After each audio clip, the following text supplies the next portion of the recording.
You look real intent there, Dave. Just so you know. You gotta get the younger guys, they're just so much better at it. So true. Yeah. First of all, I want you guys to know something. I already apologized to Steve, okay? I thought that he took the guy out like the kid at Providence took the guy from St. John's out. It's the only reason I sent him to the locker room. I thought he literally made a dirty play and tried to wipe the guy out. Now, I don't have the film. Once I saw the film, I mean, he still got an F1, to be honest with you. I don't even know if he deserved that. When I watched it, you know, Coach Iz thought the same thing when I communicated with him. But I thought he tried to wipe the guy out, which to me, you know, that's a bad play. Like, you can't be down 25, you're getting your butt kicked. Don't try to take somebody out, hurt somebody on the other team, which is what I thought. Now, I'm short, I was blocked, I'm on the other end. Obviously, their reaction, I thought he tried to crush this kid. I think it was Coop. So anyway, I apologize to Steve, you know. So it gives me a chance to tell you guys what a great guy Steve is. Now, he asked me for 10,000 more in NIL because of that, but I told him I'd try to give him another commercial. So I don't know if you guys know, Steve's got a commercial. You know Steve's on a commercial? Didn't know, which brand? You gotta ask him. I should have asked before I came in here. It's a wild story. It's for good for recruiting. He was in Westwood getting lunch, and literally, they were shooting a commercial, and that guy, he's a good-looking kid. Like between, you know, we don't have a lot of them, like me, Steve, and a few other guys that are, you know, could be in commercials. And they asked him they asked him, because I'm sitting at home and I'm like, yeah, that's Steve. I don't know if it's like a Experience. experience. Yeah. What is it? Credit reporting. Go online, they tell you if your credit's any good. Now you Gotcha. I wonder if Steve knows what experience is. I don't think he does, but he's extremely intelligent. So it gives me a chance. Like, look, Steve's everything that's good about college basketball, right? The guy walked on, he tried to walk on at Michigan State. He walked on at San Diego, got a scholarship, graduated from a great school in USD, here getting his master's. So it gives me a chance to tell you, you know, what a great guy he is. You know, he's everything that I believe about college basketball. That being said, you know, I'm trying to protect, like, I take it really serious. Like, our guys don't get texts, our guys, we're not taking guys out in the air. You know, the brand is important to me. So, but, you know, I was wrong, I apologize to him. That being said, the brand's important to me. So, I need to dial back some of my humor, Ben, so I apologize. You know, sometimes I'm too candid, like, for example, talking about how bad our flight was after the NCAA tournament. I'm lucky to coach here, and like my advice, I've said this to guys like, you know, you get older, lose all your hair. And I have to have facial hair now because I don't want to look like Mr. Clean. But you have to, you have to realize, like, and I have to do a better job of this, that in this climate, you got to be careful with what you say, because I'm not here. I'm a good fit here because I know I'm not bigger than the brand. And the brand matters here, the school matters. The last thing I want to do is bring negative publicity to our school. And sometimes because it's not about me, I don't care what people think about me. I need to do a better job knowing, well, I am the coach here and I need to make sure I don't do anything to embarrass our school. So for that, I apologize, because that I don't want. I apologize to our people. Schools, students, you know, everybody in our community, because it's important. You get these jobs, you got to raise money, you got to be friends with donors. I mean, I believe in all that stuff. So as I tell you, like, you know, I'm trying to protect our brand. I don't want our guys taking some guy out while he's in the air down 25. That's Bush League, not what happened. But the same goes for me. I got to make sure that I represent us in the right way. So that being said, we got a problem. Illinois is really good. Coach, how did Steven take your father? Oh, he's the best, man. Yeah. He did not ask for another commercial. Maybe he'll get one. Yeah. I mean, it's bad, you know, it's not like I kicked him off the team, buddy. I mean, Yeah. But were you worried ever that, you know, the perception could be that you didn't have your players' backs by making a move like that? yeah, it's funny, you know, because it goes the other way. Like, nobody's got their players' backs more than me. Because what I would tell you is, I've always said this to our guys, like, when you're coaching, if you don't love somebody enough to coach them and give them everything you've got, Peyton Watson, for example, didn't play hardly at all here. Parents probably were not happy with that. But I sleep well at night because I know I coached his butt off every day and gave him actually more than some of the other guys, because I knew it was going to be 1 year and he wasn't getting to play. And he wasn't better than Jules, Johnny, and Jalen Clark at that time. But I had to give it to him, and I owed that to him, because he wasn't getting the playing time, and I knew he was going to get drafted anyway. So, yeah, sometimes, perception is, it is what it is. But again, Ben, because I'm not concerned, it's not about me. Like, I'm not in here selling myself to you guys. It's just not who I am. Sometimes that's a weakness, But I sleep well at night because nobody is going to work harder to teach these guys about what an IRA is, or how important it is to learn traits that are going to be successful. And that is not like discipline, that's like reality, as you guys know. Not your paper, Ben, because a lot of people, not your old paper, but like, the world is tough, man. Look how many people, what's the Washington Post they just cut their whole sports department. Yeah. Our managers are so, I talked to Max, as our oldest manager. He, about AI. And I just asked him, in the next, because he's much smarter than all of us, in the next 10 years, how bad is it for the kids right now, like you guys that are 21, he's getting ready to graduate, to get a job? How bad, he's they projected this going to lose half of the jobs, in certain sectors. That's real. So it's just, I know what I'm about, so I don't really worry about that. And the guys know, they know what time it is. But I guess I meant more for perception and Yeah, recruiting and things yeah, I like know that. what you mean. Yeah. You know what, Ben? I don't really want to get into that too much, because again, I've talked enough about myself. So I just don't want to be. That's why I'm a good fit here, because here you're not the story. You're never going to be the best coach. As a player, you're never going to be the best player. Kareem, Bill, and obviously Coach Wooden.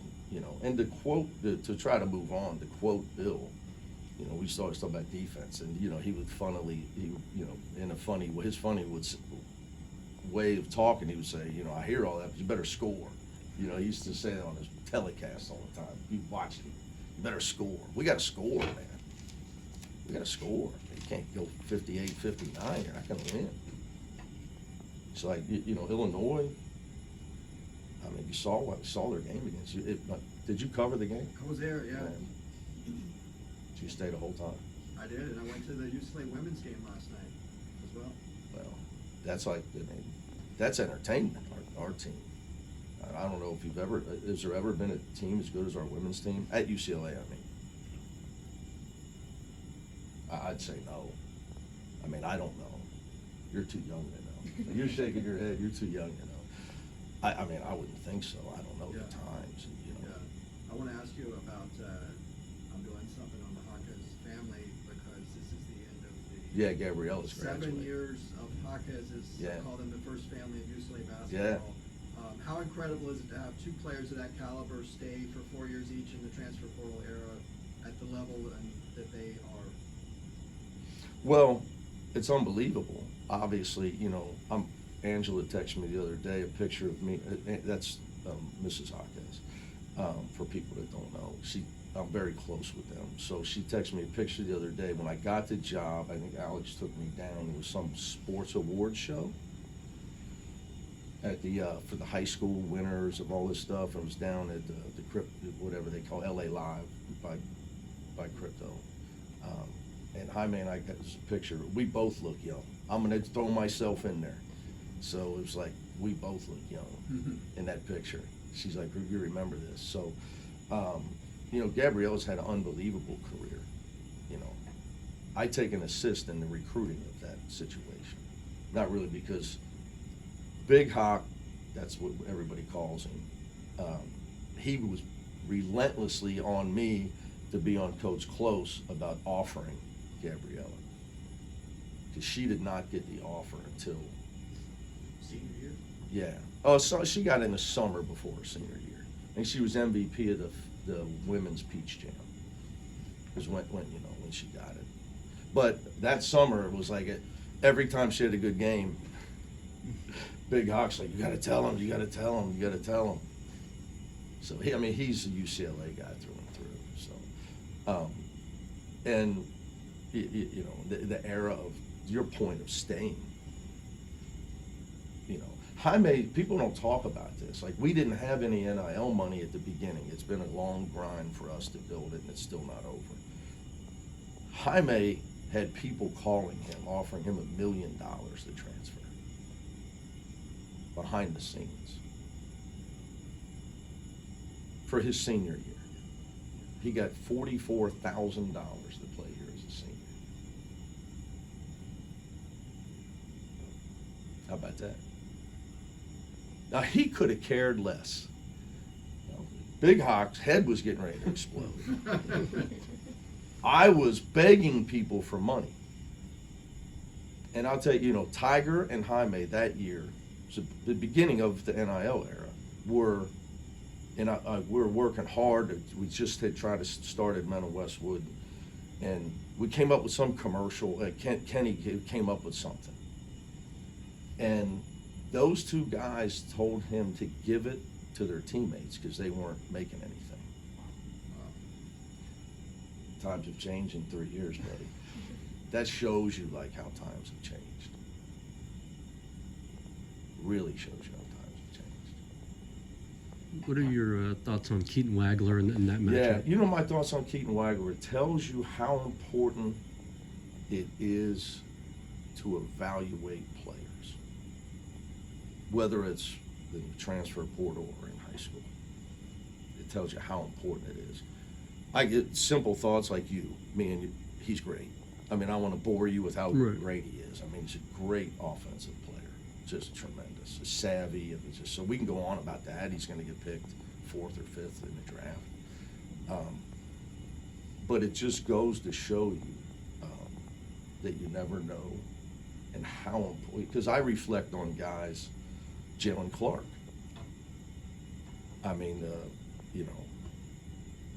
The Bruin, you guys switched, somebody told me or something, so I don't know the name of the service, but nobody threw parties when we signed Jalen Clark, just like I'm sure nobody at Illinois on their recruiting stuff threw parties when they signed him. It just shows you the importance of evaluation, that when you're evaluating prospect, that rankings, although you have to do them, you've got to make sure you've got to do everything you can to, and you're never going to be right. Like I talked to Bob Myers about this. You're never going to be right in all the time in your decisions about evaluating players, but your pursuit of being right in player evaluation has got to be relentless as you are to try to coach your team and be a better team. Because look at that. Change their season. You put a guy like him on their team, and it just changes the world. And they're 2 overtimes away from winning 17 in a row. And you got to remember, early he wasn't starting some games, so they're December. You watch them play UConn back. They're not the same team. They were playing Petrovich at the point. So since he has taken the reins, they're arguably as good as anybody in the country. They're 2 overtime losses away from being 17 in a row. And I think right now they're one in offense and 5th overall. I don't know about their AP ranking. It's irrelevant to me. Their analytical ranking, they're 5th best team in the country, 1st offensively, and it's because of him. I would argue, and Merkovich, another guy they got it. He played with a small club in Montenegro last year. his emergence. Because I think Hummerkaus was starting early in the year. But again, like when you play Michigan, you talk about the, players, man. They get great players. When you could bring a guy like Hummerkaus off the bench, you're really good. How do you improve the, I guess, consistency of effort and focus for this team? Do you tap into a sense of urgency with the season winding down? Like, what do you do? Yeah, you know what, Dave? I think effort. Coaches get on here, and I'm guilty as anybody. You just talk about how hard you have to play, and it's a bloodbath. I mean, it's so hard to win a game, and sometimes you just don't have it. And like I would tell you, Michigan State played their best game of the year against us. I think you guys would agree with that. Yeah. Okay. So was it like our guys? It's not like guys aren't trying. You got to play better. I think it's execution. If I would tell you, like, the biggest thing I learned from Rick Pitino is execution. Like, look, if your team's not playing hard, you got no chance. But buddy, everybody's playing hard. I mean, for the most part. College basketball. It's why people love college basketball. You got guys play so hard in college, and you have to watch some of these, the NBA teams, and they're throwing games. Like, I won't use the word tanking. I mean, you're throwing games. And meanwhile, college basketball. I mean, here's Creighton 13-13 and playing at UConn like their life's on the line. I mean, like their life's on the line. So I think it's easy sometimes that as coaches you get pissed off, and you talk about fans, you talk about play harder. You gotta play better. You gotta play better. I mean, you gotta execute. And you gotta score. You gotta score. We're over. It's 8 times at the rim we're empty against Michigan State. Like, you gotta have those buckets. Like, they're on fire. You gotta have those buckets, man. So you gotta play better. It's not all effort. I think sometimes it's low-hanging fruit, and to me, like I told you, like Rick Pitino's is a good modern basketball coach, probably the best, and it's execution. Coach, one thing you said to Ben after the Michigan State game was, you have some players who aren't playing up to their capabilities other than Tyler. Yeah. How do you think you can help them, and how do you think you can help them improve? In that you got to stay relentless, keep trying to coach them. It's I don't know about you, but like if my car broke down, I'd be in deep trouble. But here's our analogy: you got to keep trying to all I would know is turn it on, turn it back off. Like you got to keep trying to push a different button. Now I have an electric car. I'm a full California guy, so I really wouldn't know what to do. But you got to keep trying to push different buttons, whatever those buttons may be. Like Ben alluded to, like lineup change, defensive change, whatever. You got to keep trying to get guys to play well, because that's what wins games. It's not you got to play harder. I mean it's overrated. I mean, if you're losing because of that, Michigan played way better than us in the second half. That's what happened. We couldn't score, they could. So you got to analyze why you couldn't score, why they were scoring. But yeah, you got to keep trying to push different buttons, whatever those buttons may be. You can't just keep pushing the same one, is what I'm saying. Although that's all I would know how to do if my car broke down. Or anything breaks down. I know I unplug it, plug it back in. That's all I really got, man. You all gave right. Last one. Coach Sampson, you gave him $1. Tell us about that. Well, I mean, he's my friend. I was concerned about it. He looked really passionate and about it.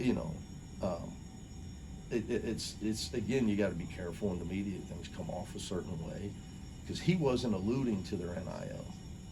He was, when Houston went into Big 12, they didn't get a full share. I didn't know that. Exactly. Yeah. So you don't even know what he was alluding to, and I knew what he meant, but I just a chance to have some fun with my old buddy. So it's good, just a good excuse for me to mess with him. So he's the best. All right, guys.